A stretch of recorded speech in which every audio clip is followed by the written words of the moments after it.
Good day mga ka-easy, magandang araw sa inyo. Ako guys, naniniwala ako sa second chance. No? Yung bang kahit nagkamali ka before, gusto mong bumawi, gusto mong ayusin yung sarili mo, ayusin yung buhay mo.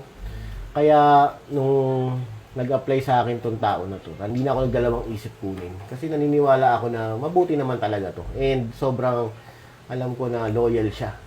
Loyal siya kung sino ang boss niya.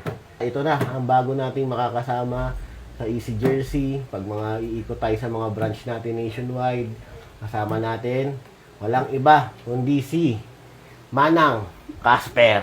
Manang Casper. Pakita ka sa camera. Thank you, boss. Ay, Easy Jersey, from boss. Oo. Dito ako mag-work ngayon. Yeah. Guys, follow nyo kami. Alright guys, so kung nami-miss nyo si Casper, dito lang. Lagi natin siya makakasama sa mga lakad natin. Itong si Casper may bago ng trabaho. Marami sa atin napapaisip na ba't pa kinuha si Casper? Delikado yan, nadikit kay Norman yan. Hindi maganda record yan. Ganito, ganyan, di ba? Siguro kinausap din nila si Casper na ito dapat mong gawin, di ba? Diba? Sinabihan siya na magtrabaho na maayos. Malamang sinabihan din si Casper na kung ano man yung mga personal na issues mo, mga problema mo, huwag mong hayaan maapektuhan ang yung performance.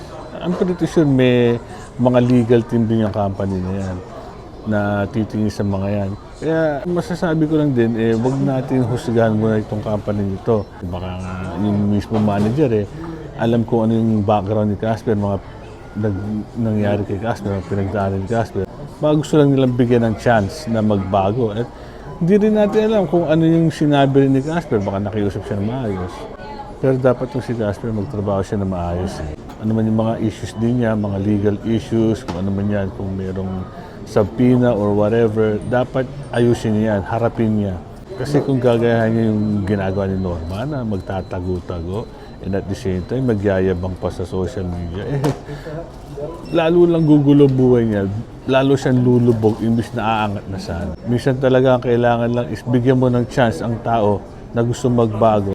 Magandang hakbang na yan. Unang hakbang na yan towards sa better life ni Casper. Good luck, Casper, at good luck, Easy Jersey.